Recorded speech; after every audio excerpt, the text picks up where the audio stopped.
So this is Anka Corbin. I'm here with Globig in London at the old White House Hub. And my guest is Sean Sullivan with Fitz Law. Sean, thank you so much for joining me. Tell me a little bit about what you're doing here at Fitz Law and about yourself. Yeah, brilliant. So I've been at Fitz Law now for 6 years.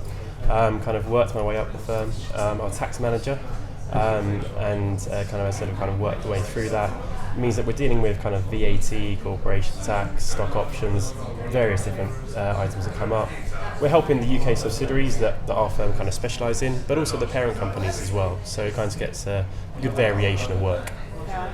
So we're going to talk about something really, really serious here. Yes. And that is, if you're going to be coming into the UK, then you need to understand how to talk football, which is what we call soccer, Yeah. and cricket, right? So basically don't come if you really aren't going to learn these things. Tell me, how does that work in your business culture? How does it work in culture in general? And what do we need to know?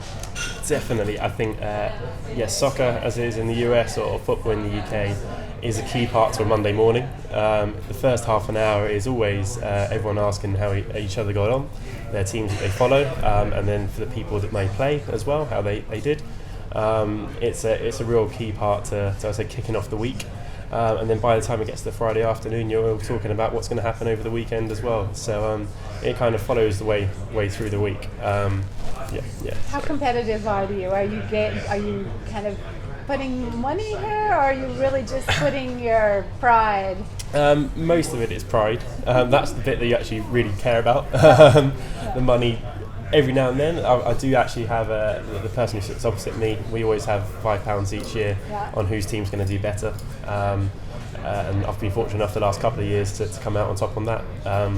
But generally, it's the pride factor. That's the main thing. So this year, where should the money go?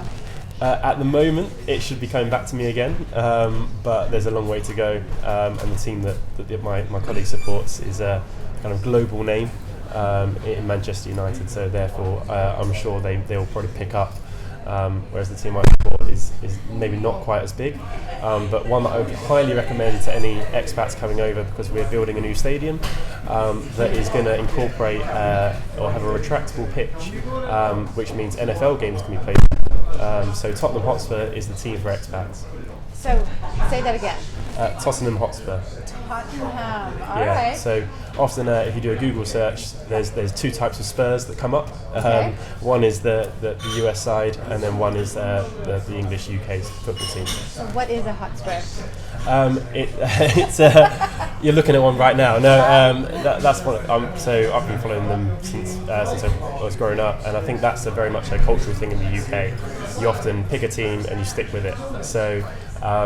Often it will come from your family allegiances or where you're located. So Tottenham are a London-based team. I'm London born and bred. My mum and dad are Tottenham fans, so therefore it's only natural. I think I only had that choice really to pick them. I think they would disown you if that wasn't right. I think my dad pretty much said that to me when I was younger. So yeah. So tell me about cricket. Now, is this something that's only professional? Are people playing it? And if you go, what should you go see? Yeah, so whereas I think football is becoming such a big name and soccer's picking up in the US in the same way that the NFL is picking up over here, cricket I think is still being kept very English. It's very much a kind of traditional English game, in the same way that kind of baseball is kept as a very American sport. And so cricket, I think, is quite different to football. It's like more an international type following.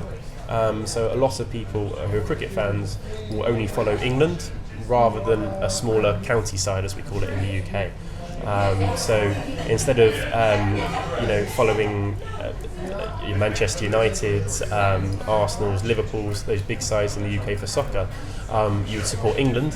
And so that's kind of where I think the cricket allegiances come from.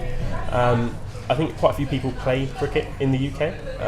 It's a sport that it works quite well because often people play football throughout the winter time and coming up to spring, and then cricket's a very kind of short, sharp burst, 3 months in the summer, where everyone tends to play in those months. So it works quite well. And do you then also go watch it, or do you mostly just do it on television, watch it on television? I think a mixture of the two. I think that the kind of watching it, there's kind of 3 different formats to cricket, which makes it quite complex. So there's something called a test match, which can last 5 days. So that's something that you tend to go watch only maybe 1 or 2 of the days, unless you're a real die-hard fan and can make it for the whole 5.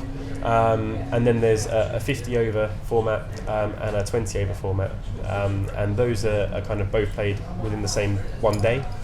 So I think a lot of people tend to prefer to go and watch those who are maybe new to the sport, because they're over in one day. You can go see the whole match, get a result, and also it's a little bit more maybe entertaining for someone who doesn't understand all the nuances of the sport. Yeah. I mean, it sounds like you really have to just come here to experience this, and you need to get your fellow co-workers to really help you understand it, because it's probably different enough that you need to learn.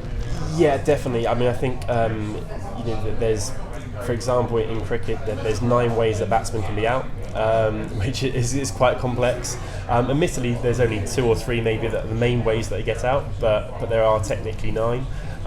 There's hundreds of fielding positions that you can call different names on the pitch, and so and really depending on the situation in the game, sometimes not scoring can be a good thing, which seems very weird when the aim of the game is to score more runs than the opposition. So I think, as you said, until you're experiencing it with someone who understands the sport, and hopefully your colleagues when you move to the UK, you'll have a few of them in the team, there always are, who like their cricket, and can take you and kind of educate you on the sport. Then I think until you really experienced it in the flesh, then you don't understand it. It's not the same as on the TV. All right. Well, I think the biggest tip is come here, learn from Sean. He will help you out both with football, as they call it here, and cricket, and that will help you enjoy being here much, much more. So this is Anke with Globig. Thank you for joining us today. No, thank you very much for having me.